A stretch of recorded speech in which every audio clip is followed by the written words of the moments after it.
Hello प्यारे बच्चों, बहुत बहुत स्वागत अपने YouTube channel commerce with Sanjeev sir में। और आज हम लोग विपणन या मार्केटिंग के बहुत ही इंपॉर्टेंट जो एमसीक्यू क्वेश्चंस हैं उनके लिए पढ़ेंगे। और सबसे अच्छे आप चैनल पे पहुंच चुके हो, क्योंकि अपना जो चैनल है स्पेशली बीकॉम के लिए है। और बीकॉम में मार्केटिंग या विपणन के नाम से एक महत्वपूर्ण सब्जेक्ट आपके लिए मिला हुआ है, जिसमें बहुत सारी यूनिवर्सिटियां हैं जो एमक्यू क्वेश्चंस के लिए देती हैं। और उत्तर प्रदेश की अधिकांश यूनिवर्सिटियों ने बीकॉम फोर्थ सेमेस्टर में इसके लिए रखा हुआ है। और बीकॉम फोर्थ सेमेस्टर में 75 मार्क्स के इस बार एमसीक्यू क्वेश्चंस पूछने का प्लान बनाया है। तो मैं आपको बता दूं कि हमारा चैनल आपके लिए बहुत अच्छी इसमें सर्विस प्रोवाइड कर रहा है। सारे सब्जेक्ट्स को पेड क्लास में कंप्लीट कराया जा रहा है, बहुत ही कम फीस में। तो आप इस चैनल को तुरंत सब्सक्राइब कर लीजिएगा। और बाकी जो लोग वास्तव में 75 में 75 अंक लाना चाह रहे हो वो तुरंत हमसे संपर्क कर सकते हैं। चैनल के माध्यम से आप हमसे जुड़ सकते हैं। तो आइए शुरू करते हैं। और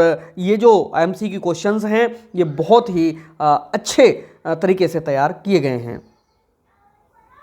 पहला जो यहां पर हमको क्वेश्चन है मिला हुआ वो है विपणन पर व्यय किया गया धन है। भाई विपणन पर व्यय किया गया जो धन है वो कैसा धन है। नंबर 1 पे आप पे लिखा है बर्बादी है, दूसरे पे लिखा हुआ है अनावश्यक व्यय है, तीसरा लिखा हुआ है ग्राहकों पर भार है, चौथे नंबर पे है विनियोजन। तो समझ लीजिएगा कि ये क्वेश्चन आएगा जरूर आपके एग्जाम में। और इसका जो सटीक आंसर है वो कौन सा है, ना तो बर्बादी वाला है, ना अनावश्यक व्यय है, ना ग्राहकों पर भार है, विनियोजन इसका करेक्ट आंसर है। उम्मीद है कि आपने भी इसी को लगाया होगा। अगर इसी को लगाया था तो कमेंट में जरूर करेंगे कि वास्तव में आपके अनुसार क्या है। और पहले से ही सब क्वेश्चनों का आप लगा करके देखा करो। और अगला है विपणन व्यय भार है। भाई किस पर भार है, ये उद्योगों पर है। ये बहुत जल्दी प्रश्न आता है एग्जाम में और गलत भी बहुत जल्दी हो जाता है। और ये भी बता दूं कि सबसे पहले माइंड में क्लिक करता है बच्चों के उपभोक्ताओं पर भार है, जबकि ऐसा कुछ भी नहीं है। ना तो ये उद्योगों पे भार है,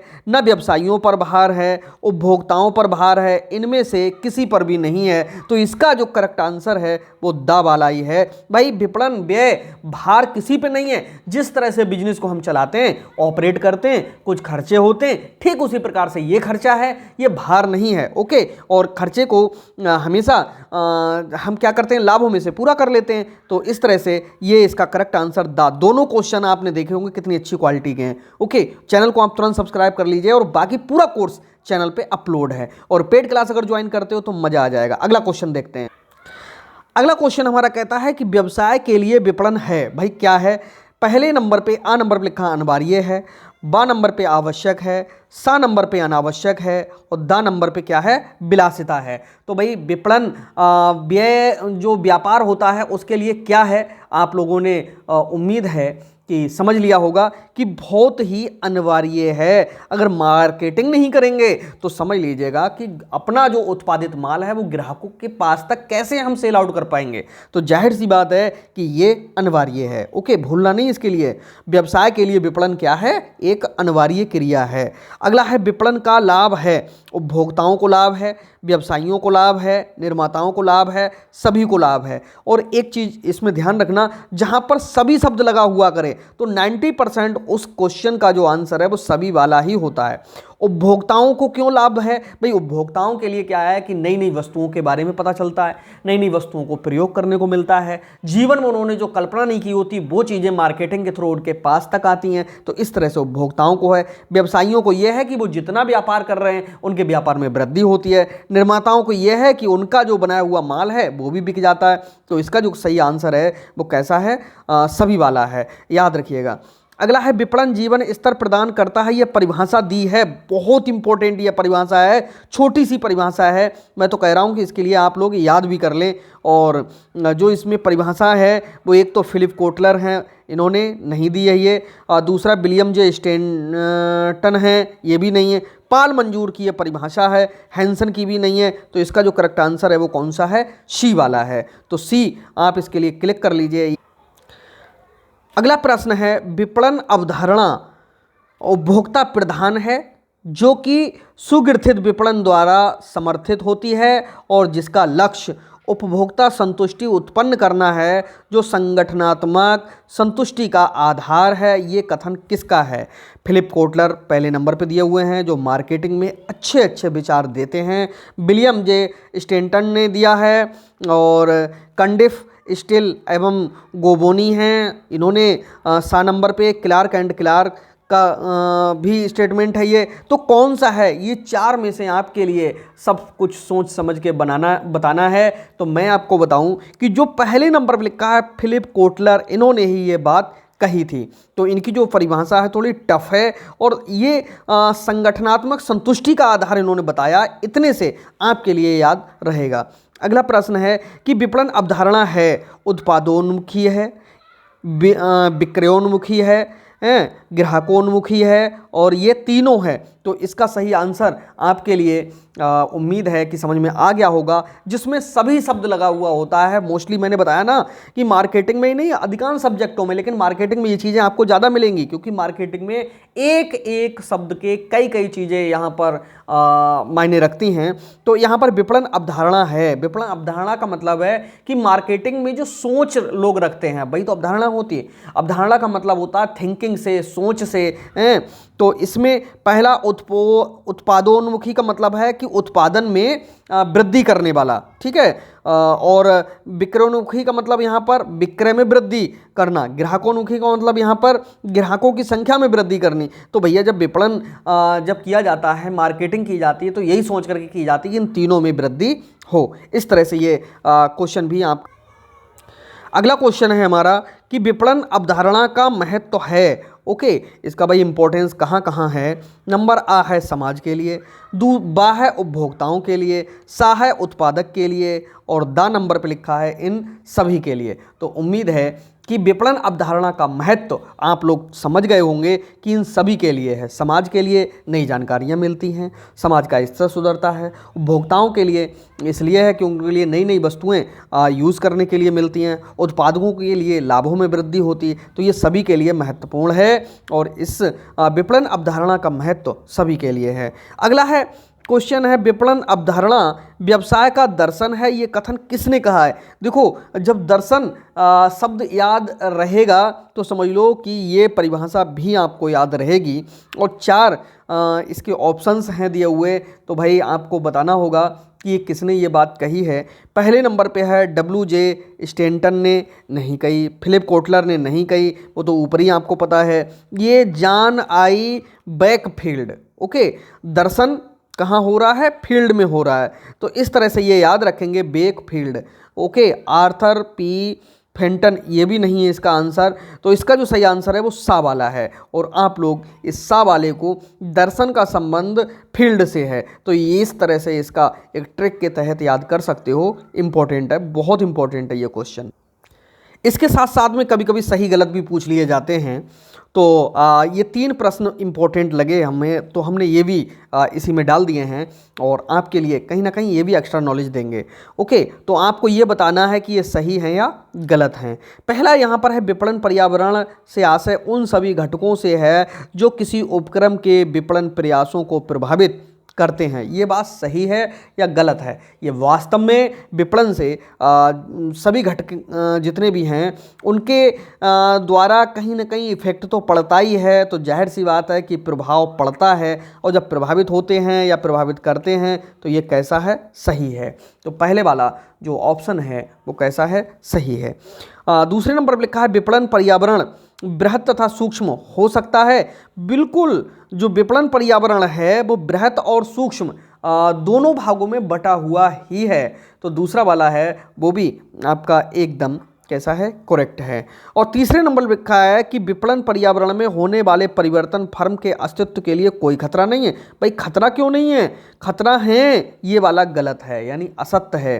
तो आपने ये 3 देखे जिनमें 2 सत्य हैं और तीसरा वाला कैसा है? असत्य है। ओके, अब अगला क्वेश्चन बहुत ज़्यादा इम्पोर्टेंट क्वेश्चन है और इसमें लिखा हुआ है विपणन पर्यावरण के मूलभूत अंग हैं। ये तो आपको वैसे ही तैयार कर लेना है कि विपणन पर्यावरण है उसके कितने अंग हैं। तो इसका जो सही आंसर है वो आ वाले में 2, बा वाले में 3, सा वाले में 4, दा वाले में 6।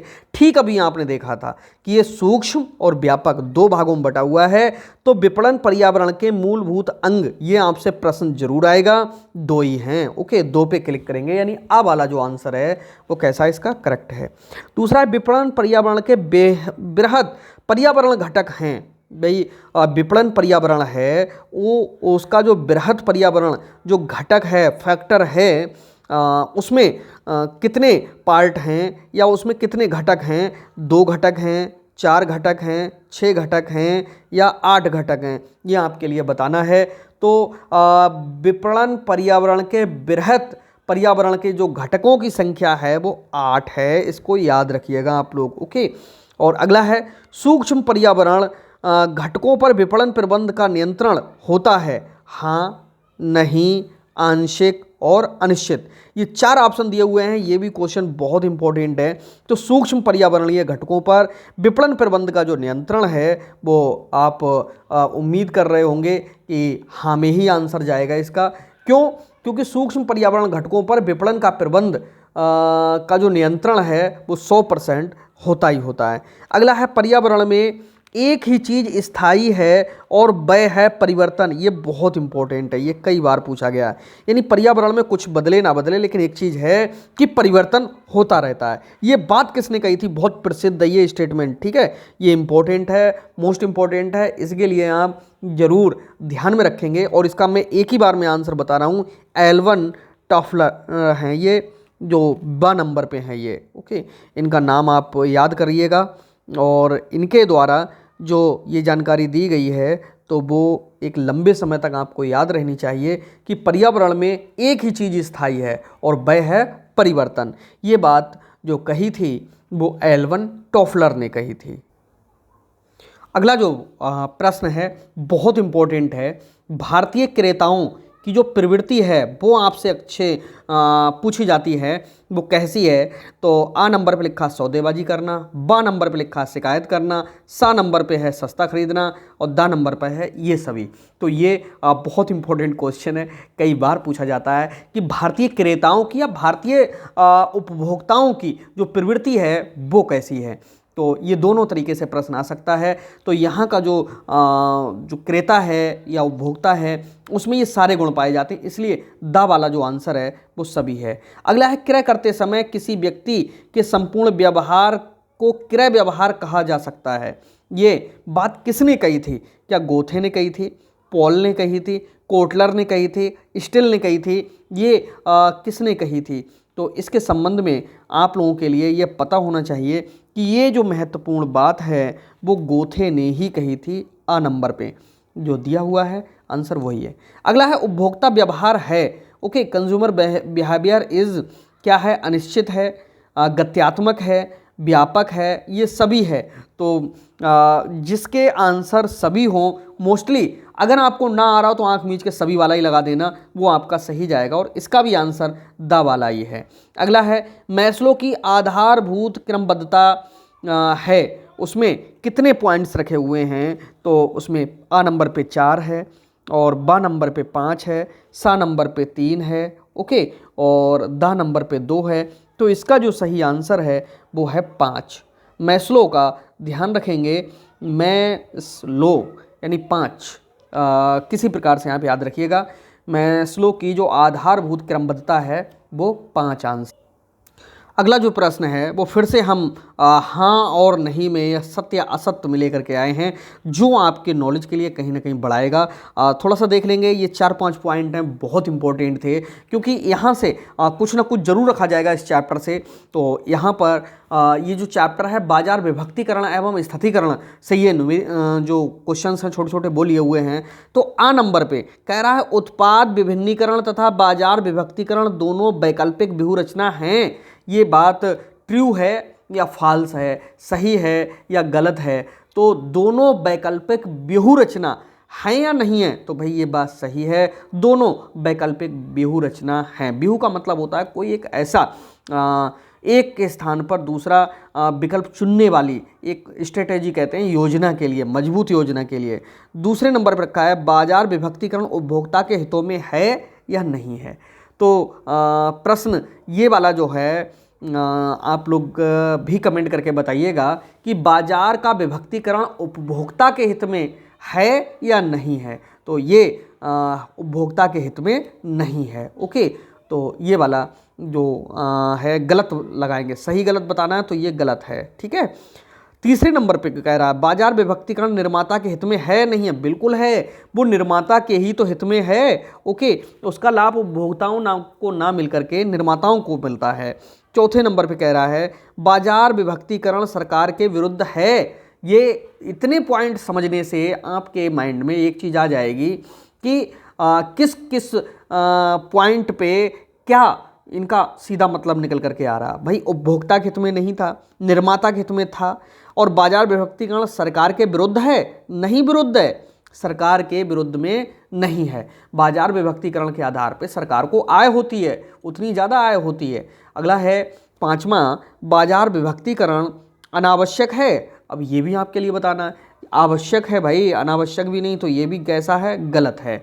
तो यहाँ पर जो पहला था वो सही था, जो दूसरा था गलत था, तीसरा वाला जो था वो भी सही था, और बाकी चौथा और पांचवा ये दोनों कैसे थे, गलत। अब यही जो प्रश्न है वो विकल्पों में बन के आएंगे। देखो पहले नंबर पे लिखा है बाजार विभक्तिकरण हित में है। भाई किसके हित में है ये आपके लिए बताना है। तो आ नंबर पे उपभोक्ता है, बा नंबर पे व्यापारी है, सा नंबर पे निर्माता है, दा नंबर पे क्या है, ये सभी है। और ये बहुत अच्छे प्रश्न है, चैनल को आप सब्सक्राइब जरूर कर लीजिएगा, जहाँ से आपको काफ़ी कुछ नया कंटेंट मिलेगा। और जहाँ एमसीक्यू क्वेश्चंस होते हैं कंपटीशन में भी और वैसे भी, तो आपके लिए वो सब यहाँ से ज़रूर हेल्प मिलेगी आपको। बस आप चैनल पे बने रहिएगा, आपको बेहतर से बेहतर हम कंटेंट देने का प्रयास करेंगे। तो भाई अभी आपने देखा था बिल्कुल कि बाजार जो विभक्तिकरण है वो किसके हित में है, उपभोक्ता के हित में, व्यापारी के हित में, निर्माता के हित में, ये सभी हैं।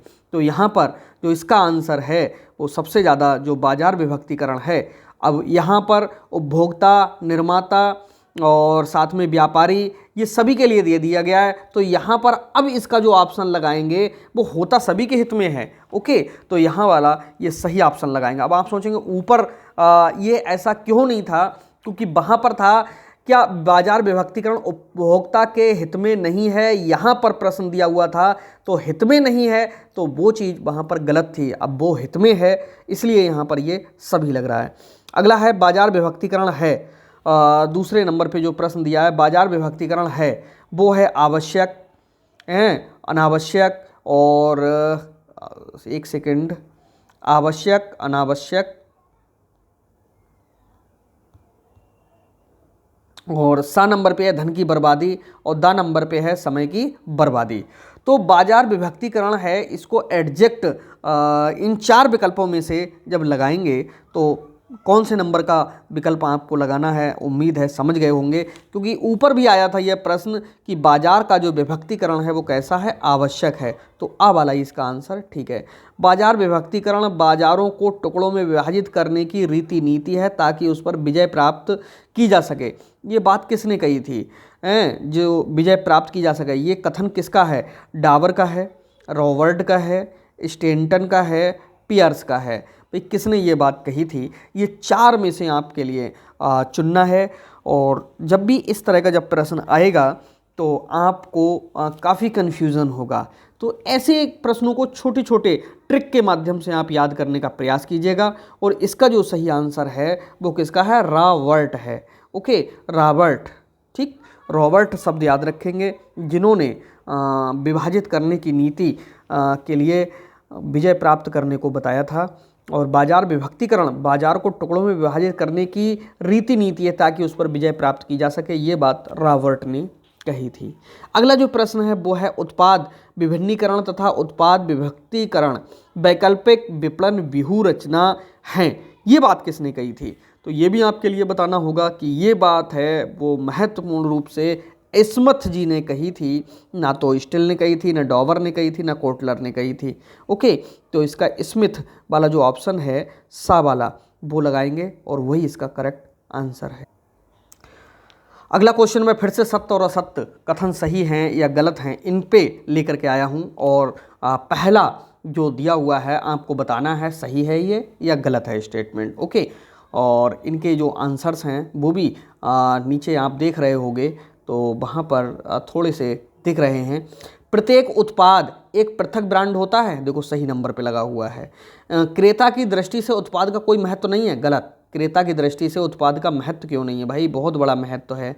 अगला है उत्पाद अंतर्लय यानी जिसको हम मिश्रण भी कहते हैं किसी भी घटक द्वारा प्रभावित नहीं होता है, क्यों, गलत, प्रभावित होता है। तो ये तीनों पॉइंट हैं जिनको विशेष रूप से ध्यान रखेंगे तो इसके एमसीक्यू भी आपके लिए इजी लगेंगे, या इन पर डिपेंड कोई भी एमसीक्यू आता है तो आप आसानी से उसके लिए हल कर पाएंगे। तो फिर से ध्यान देंगे, प्रत्येक उत्पाद एक पृथक ब्रांड होता है, ये बात कैसी है, एकदम सही है। दूसरे नंबर पे क्रेता की दृष्टि में उत्पाद का कोई महत्व नहीं है, गलत, बिल्कुल है। तीसरे नंबर पे उत्पाद मिश्र किसी घटना या घटक के द्वारा प्रभावित नहीं होता है, गलत, प्रभावित होता है। तो इस तरह से ये तीनों पॉइंट्स ध्यान रखिएगा। अब आगे एमसीक्यू प्रश्न आया है कि उत्पाद अंतर्लय यानी उत्पाद मिश्रण जो होता है को प्रभावित करने वाले घटक हैं, कौन कौन से हैं, विपणन है, उत्पाद है, वित्तीय है, ये सभी है। तो आपको तो पता है कि जिसमें ये सभी लगा हुआ हो तो वो मोस्टली आंसर ठीक होते हैं, तो इसका भी ये यही वाला है। उत्पाद के प्रमुख प्रकार होते हैं, ये बहुत इंपॉर्टेंट है भाई। उत्पाद के प्रकार, ये जो डिस्क्रिप्टिव थ्योरी है जो हमने नोट्स प्रोवाइड किए हैं उसमें ये बहुत अच्छे से हमने इसकी थ्योरी दी। और ये एक चीज़ बताना, इसकी थ्योरी थोड़ी टफ है लेकिन हमने जो PDF नोट्स दिए हैं उसमें इसको बहुत ईजी करके प्रेजेंट किया है। एक बार पढ़ेंगे 100% तैयार हो जाएगा, लेकिन वो पेड क्लास में ही मिलेंगे और बहुत कम फीस में पूरी पेड क्लास सभी सब्जेक्ट हमारे यहाँ हो रहे हैं। तो जो कोई जानकारी लेना चाहता हो तो 9719981101 ये ऑफिस का व्हाट्सअप है, जो आपको चैनल पे और वीडियोस वगैरह देखोगे वहाँ पर भी मिल जाएगा। ओके, तो यहाँ पर अगला जो प्रश्न है, उत्पाद के प्रमुख प्रकार हैं, वो कितने प्रकार हैं, ये आपके लिए बताना है। तो उत्पाद के मुख्य रूप से 2 ही प्रकार बताए गए हैं मार्केटिंग में। अगला प्रश्न है, उत्पाद अवधारणा शब्द का सबसे पहले प्रयोग किया गया था, बहुत मोस्ट इंपॉर्टेंट है ये, और ये पहले भी कई बार बहुविकल्पीय के रूप में पूछा गया है। तो ये किसने उपयोग किया था, तो इसके लिए मैं बताऊं कि जो थियोडोर लेविट हैं इनका विशेष रूप से इसमें योगदान है।